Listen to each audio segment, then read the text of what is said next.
Chers frères et sœurs dans les Seigneurs, nous sommes dans notre émission de prière et d'intercession. Je bénis le Seigneur encore une fois de plus pour l'occasion qu'il nous donne de partager ce moment avec vous. Parce que c'est dans la profondeur des Écritures que nous retrouvons notre vitalité. Comme la biche soupire auprès des eaux, nous aussi, nous soupirons auprès de la parole de l'Éternel pour étancher notre soif. Bien-aimés, il y a une soif grande dans notre vie qui est étanchée par la parole du Seigneur. Voilà pourquoi, bien-aimés, c'est l'eau de la vie que l'Éternel, notre Dieu, nous accorde au travers des Écritures, comme une trombe d'eau qui tombe du ciel et qui rafraîchit la terre. C'est ainsi, bien-aimé, l'espoir renaît aux semeurs qui vont cultiver la terre avec espérance de pouvoir récolter. Parce que nous avons connu les premières pluies ici à Brazzaville et partout dans des pays tropicaux. C'est l'espoir qui renaît dans le cœur de cultivateurs, dans le cœur de personnes qui vont aller au champ. Merci Seigneur pour cette pluie que tu fais tomber dans les terres des justes et des injustes. Dieu ne fait exception des personnes. Ça, c'est l'amour parfait de Dieu qui élève le soleil sur le bon et sur le méchant. De la même manière, il nous donne l'occasion de pouvoir nous mirer dans la parole du Seigneur pour découvrir notre véritable identité. Bien-aimés, à chaque fois que nous pénétrons les Écritures, nous comprendrons que, bien-aimés, il y a des choses, c'est-à-dire des aspects nouveaux que le Seigneur nous montre chaque jour.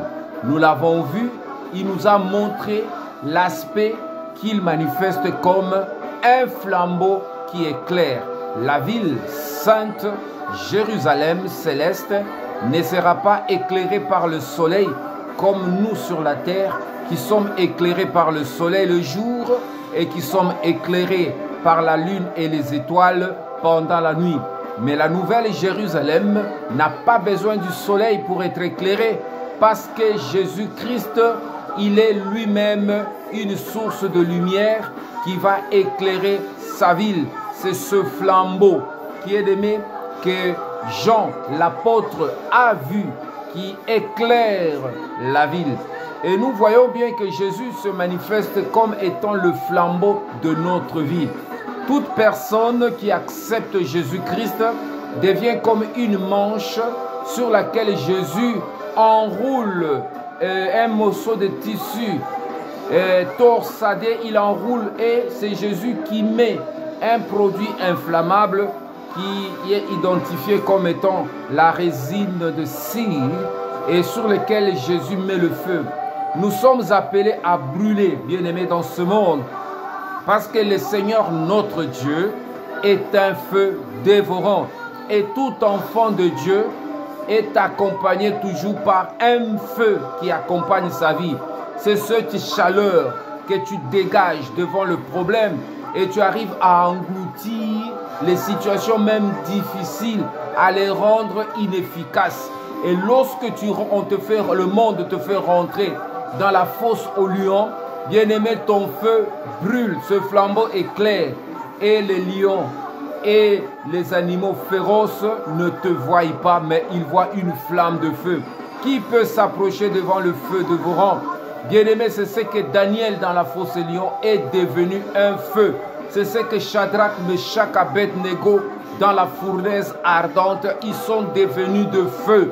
Et lorsque, bien-aimé, leur feu était un feu inextinguible, un feu qu'on ne peut arrêter, un feu qu'on ne peut dompter, ils ont dompté le feu de Nebuchadnezzar qui avait allumé la fournaise 7 fois plus pour amener la crainte dans toute la population que tous ceux qui vont désobéir à ces directives, ils vont subir le châtiment de ces Juifs qui ont refusé de se prosterner devant la statue qu'il a érigée. Bien-aimés, ces gens ont allumé leur feu parce qu'ils avaient Christ en eux. Cet feu qui est manifesté comme la quatrième personne qui est descendue, bien-aimé, dans la fournaise, et il a anéanti la puissance du feu de Nebuchadnezzar. Toute flamme, il y a le feu, bien-aimé, des démons. Il y a le feu des esprits impurs. Il y a des feux des désirs charnels qui brûlent dans nos cœurs. Même la Bible nous dit que c'est lui qui n'arrive pas à se contenir, qu'il puisse se marier. Parce qu'il y a des désirs impurs, malveillants, que l'ennemi anime dans nos cœurs, qui nous poussent à la dissolution, qui nous poussent à l'impureté, qui nous poussent à des passions, à des dépravations de mœurs. Ce sont les feux que l'ennemi allume dans ce monde. Mais Jésus-Christ est venu aussi allumer son feu. Il a dit, je ne suis pas venu pour amener la paix, mais pour amener l'épée, pour allumer un feu qui va diviser les justes et les injustes. C'est ce feu qui est en toi, bien-aimé, qui fait que tu ne supportes pas la sottise, qui fait que tu ne supportes pas l'injustice, qui fait que tu ne supportes pas l'humiliation, que tu ne supportes pas la bassesse, que tu ne supportes pas toutes sortes de futilités. C'est ce feu-là qui te pousse vers le Seigneur Jésus-Christ, d'avoir un désir ardent pour Dieu. Parfois les hommes ne comprennent pas, mais pourquoi toi, tu as vraiment une vie aisée, mais tu n'arrives pas à être comme le commun de mortels, à aimer la vie, à vivre comme tout le monde. C'est parce qu'il y a quelque chose qui brûle en toi, qui t'interdit à faire que ton corps ne soit pas un lieu, un repère des chacals, un repère de toutes les rapaces ou des oiseaux impurs qui viendraient poser leur nid. Tu veux que ton corps soit réellement et véritablement le temple du Saint-Esprit. C'est qu'il y a un feu. Lorsque tu ne sens pas ce feu t'animer, bien-aimé, pour te lever 4 heures, 2 heures, 3 heures du matin pour prier, pour intercéder pour ta vie, pour ta famille, pour ton pays, ça ne sera pas facile. Lorsque ce feu te brûle en toi, bien-aimé, tu vas sentir que tu as une passion pour Jésus, tu as une passion pour la parole de Dieu, tu as une passion pour suivre Jésus. Et tu ne suis pas comme n'importe qui, tu ne suis pas parce que tu cherches un gain de ce monde. Tu le suis parce que c'est ce feu qui brûle en toi, ce feu qui brûle en toi. C'est ce flambeau bien-aimé qui va éclairer la nouvelle Jérusalem. Ici, aujourd'hui, nous allons partager quelque chose. Les nations marcheront à sa lumière. Les nations marcheront à sa lumière. La lumière de Jésus. Jésus est la lumière du monde. Jésus est qui fait de nous des sources de lumière qui va nous conduire jusque dans la vie éternelle. Bien-aimé, la marche avec Jésus, ce n'est pas une marche qui sera arrêtée par rapport au temps physique, mais c'est une marche qui va nous amener jusque dans l'éternité. Voilà pourquoi Jésus a parlé du temps présent, du siècle présent. Il nous a parlé aussi du temps à venir et du siècle à venir. Pour dire que vous aurez des tribulations, vous aurez des richesses, vous aurez des maisons, vous allez construire, vous aurez des enfants dans ce siècle présent. Mais dans le siècle à venir, vous aurez la vie éternelle. Ce qui est important, bien-aimé, ce n'est pas gagner le monde aujourd'hui au péril de son âme. Mais ce qui est important aujourd'hui, c'est d'entretenir Christ en toi jusque dans l'éternité. Jusqu'au jour où il reviendra, qu'il nous trouve debout, pas qu'il nous trouve endormis, pas qu'il nous trouve soupirant, sommeillant, mais qu'il nous trouve debout devant lui. Parce que, bien-aimé, c'est ça l'attitude que la prière nous donne, c'est d'être debout face aux tribulations, face aux problèmes, face aux sollicitations extérieures, nous restons debout. Les nations marcheront à cette lumière. Dans Apocalypse chapitre 21, Verset 24. La parole de Dieu nous dit ceci. Les nations marcheront à sa lumière et le roi de la terre y apporteront leur gloire. La nouvelle Jérusalem, bien-aimée, nous l'avons compris, est éclairée par le flambeau de Dieu. Est éclairée par le flambeau de Dieu. L'agneau de Dieu, c'est Jésus-Christ qui est la lumière ou le flambeau qui est clair. C'est que le verset cité, bien-aimé, en référence ici, c'est le verset qui dit « Les nations marcheront à sa lumière ». Les nations marcheront à sa lumière. La lumière décrit à la lumière de Jésus-Christ. Les nations marcheront plus selon la politique des nations. C'est pour nous dire que avec le temps, bien-aimé, la politique va connaître un coup. Les démocraties ne vont plus être le mode de gouvernance qui va aspirer confiance à beaucoup de peuples. Parce qu'aujourd'hui, nous disons nous sommes dans des démocraties, mais ces démocraties n'amènent pas le développement. Ces démocraties ne découragent pas les détourneurs. Ces démocraties ne découragent pas les brigands politiques ou les brigands économiques. Au contraire, les démocraties enrichissent certaines personnes qui sont autour du pouvoir d'une manière illicite. Mais que la population qui est le porteur du pouvoir croupisse parfois dans la misère.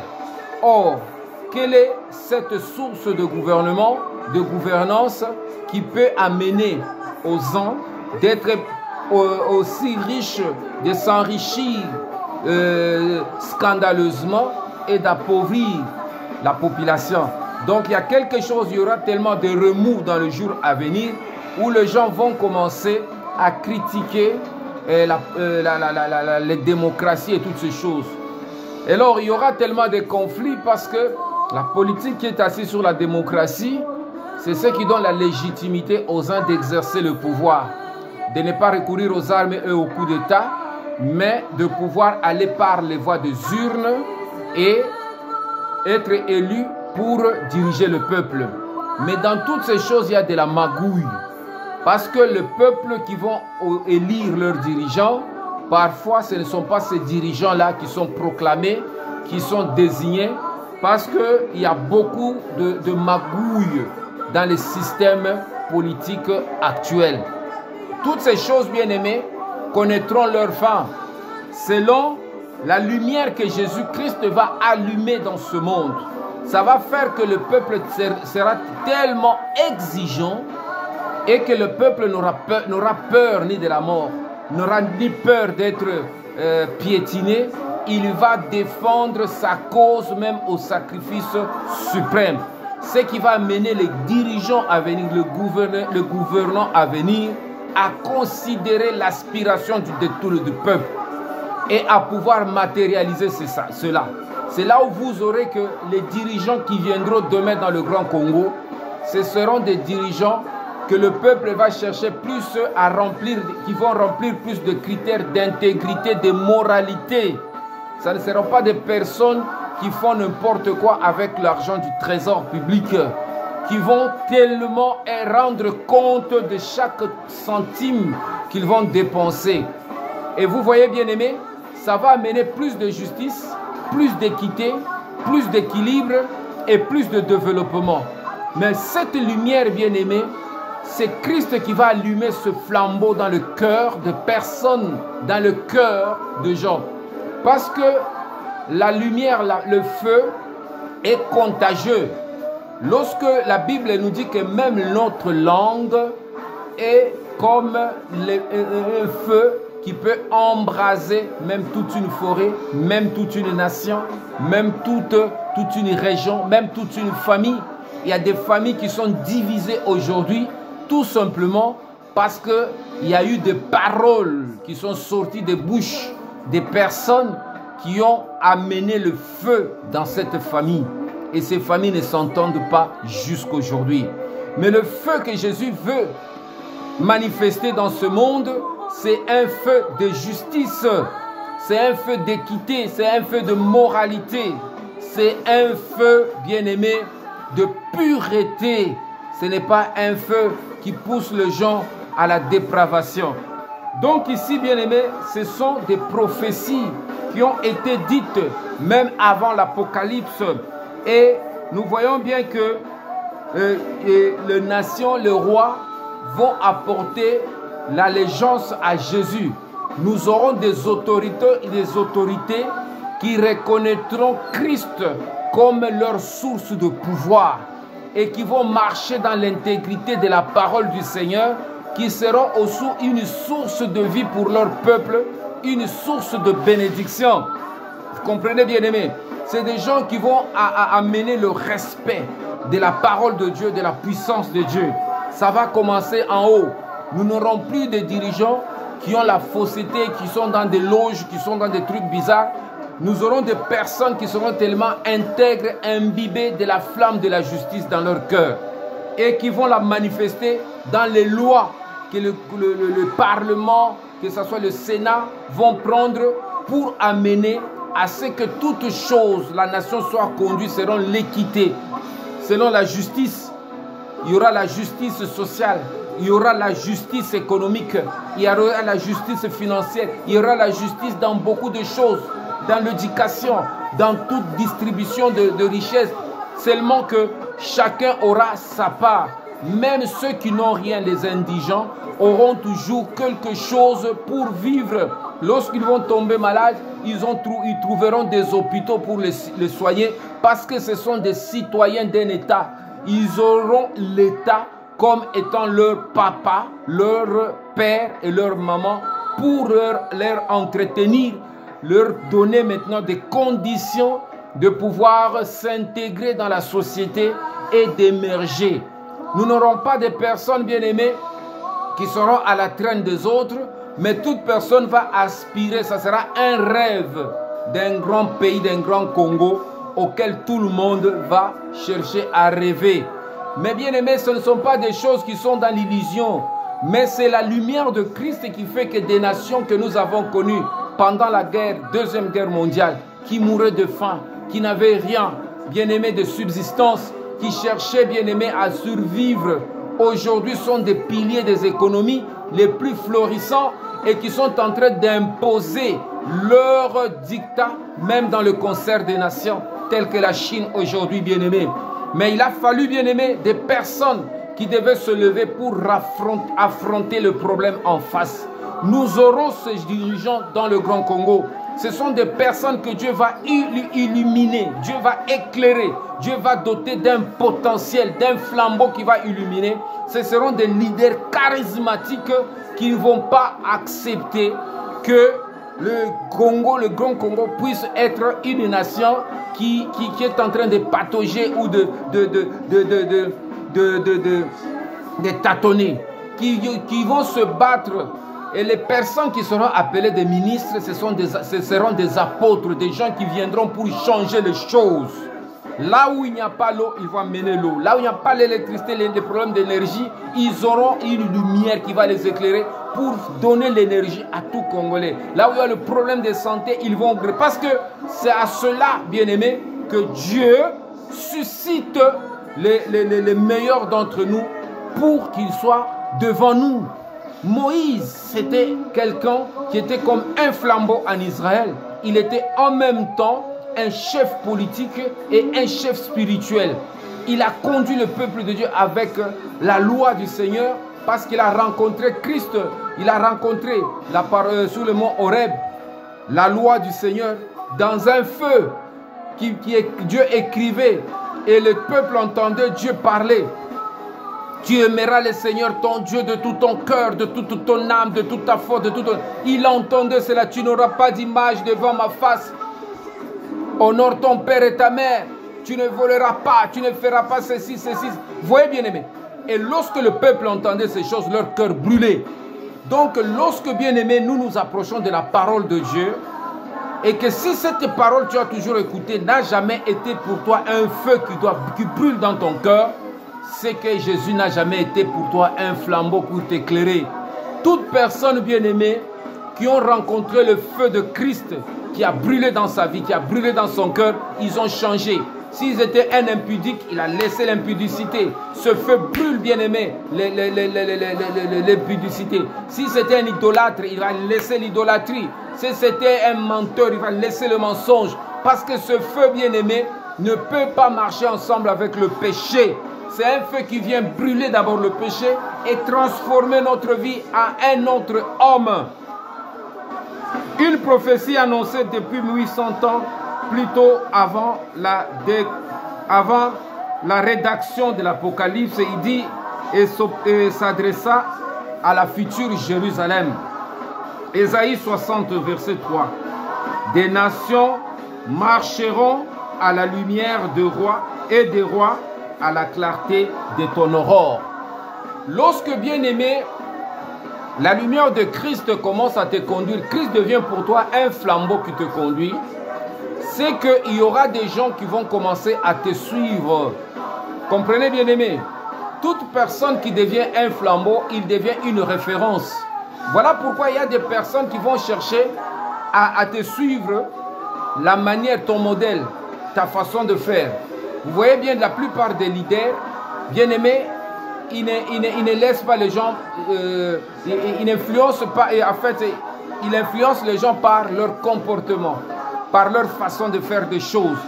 Et c'est ce que Jésus a fait, et le témoignage était tellement grand, les foules accouraient. Même Hérode cherchait à voir Jésus. Le jour qu'il a vu Jésus, quand on l'a arrêté, il a voulu même Jésus fasse de miracles. Même Pilate cherchait à voir Jésus. On dit, mais qui est cet homme extraordinaire? Parce qu'on entendait tellement beaucoup de lui. Vous comprenez? Lorsque ta lumière commence à brûler, lorsque Jésus devient le flambeau, bien-aimé, tu ne feras pas la publicité de ta vie. Même le travail que tu fais, bien-aimé, aura une répercussion sur... C'est-à-dire, Dieu va porter l'information même plus loin. Tu auras un témoignage. C'est-à-dire qu'on dit que non, ton témoignage va te précéder. Ton odeur, les gens vont savoir qui est ce gars-là, qui est cet homme-là, qui est ce pasteur-là, qui est cet intercesseur-là, qui est cette personne qui parle tellement bien et qui touche pas quand il fait ces choses. Vraiment, il me rassure. Vous comprenez? C'est ce qui va faire que tu n'as pas besoin de persuader les gens. Les gens ont couru de l'Orient ou de l'Occident pour aller suivre Jésus, pour aller vivre, aller à Jérusalem.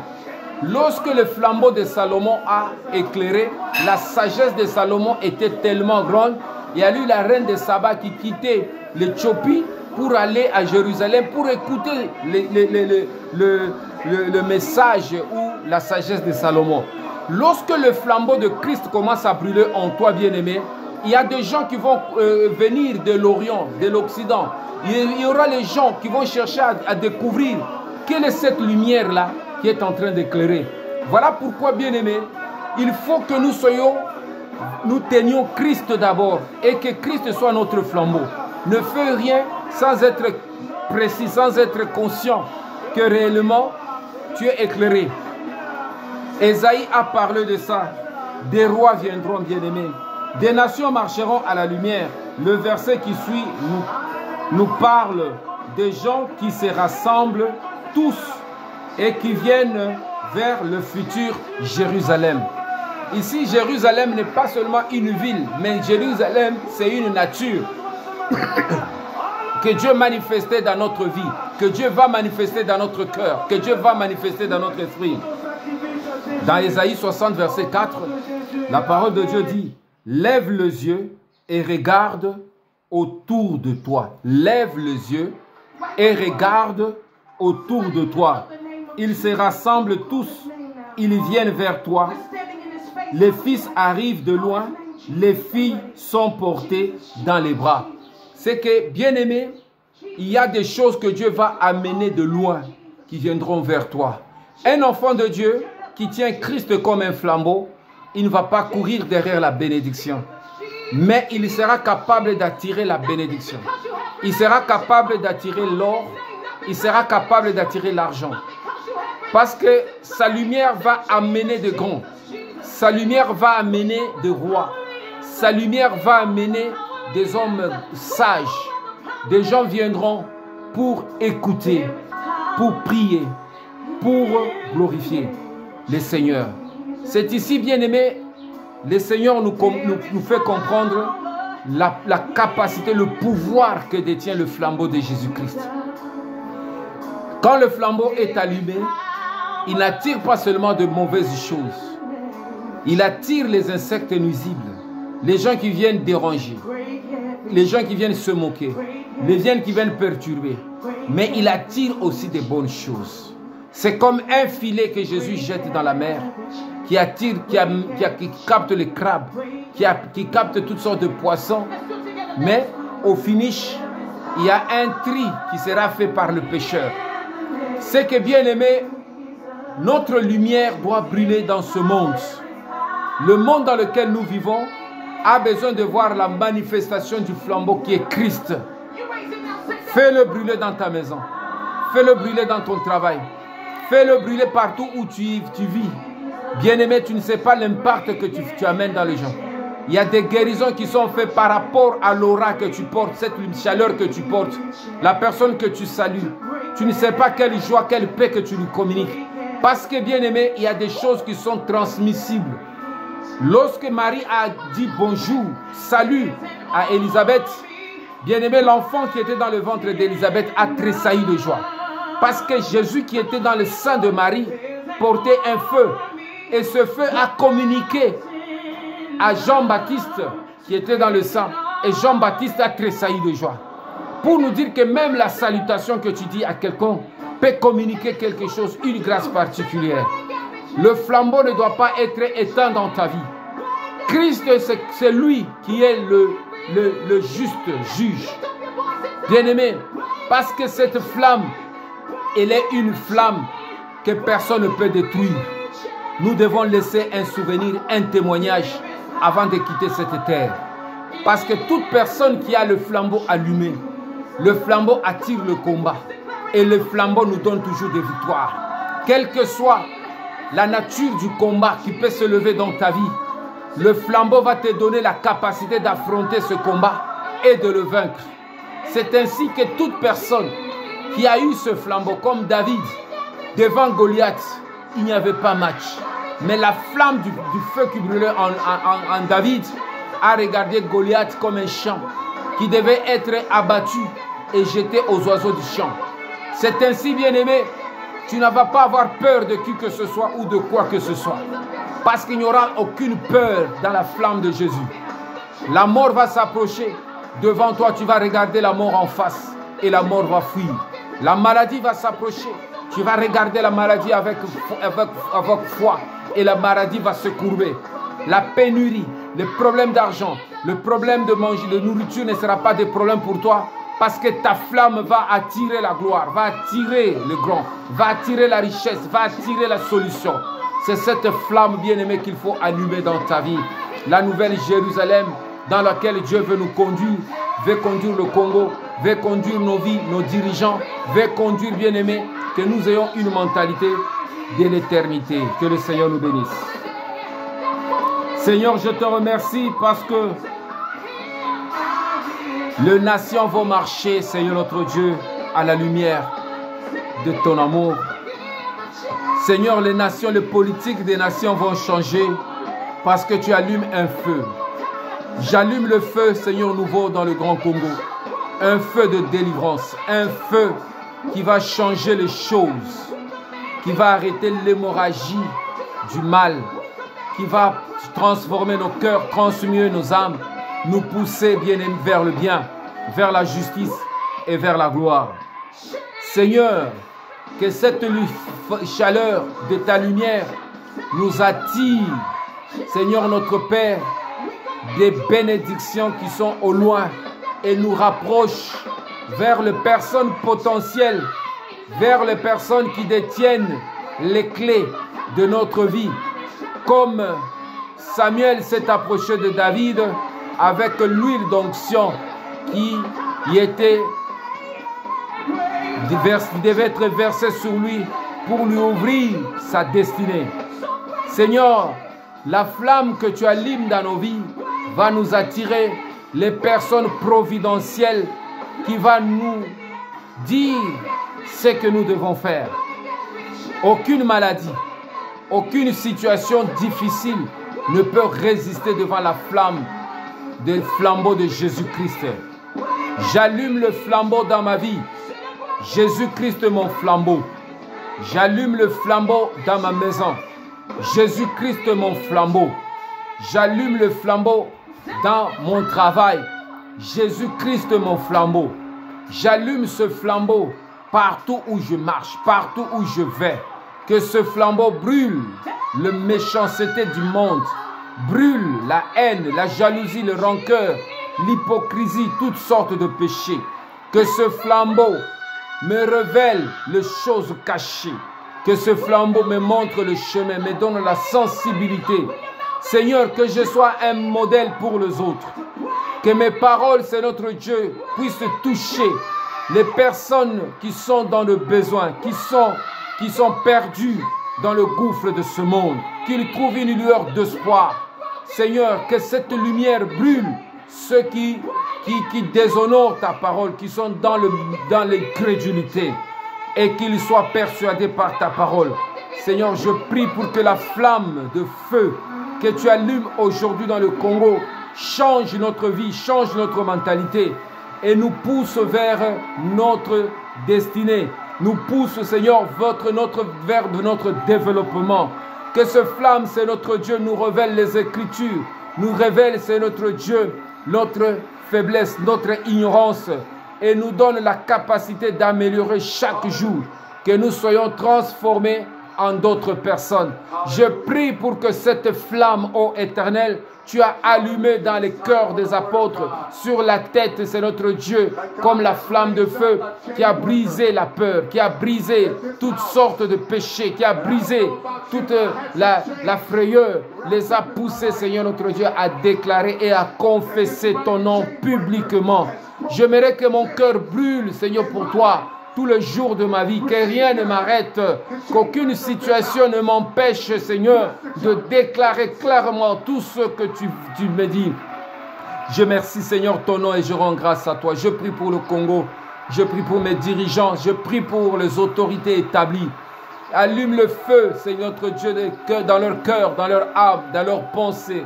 Le feu du bien, le feu d'amour, le feu de sainteté, le feu de bonheur, le feu de grandeur. Allume ce feu pour éteindre le feu du malin, pour détruire le feu de ce monde éternel, notre Dieu, de la malice, de la ruse, de l'hypocrisie.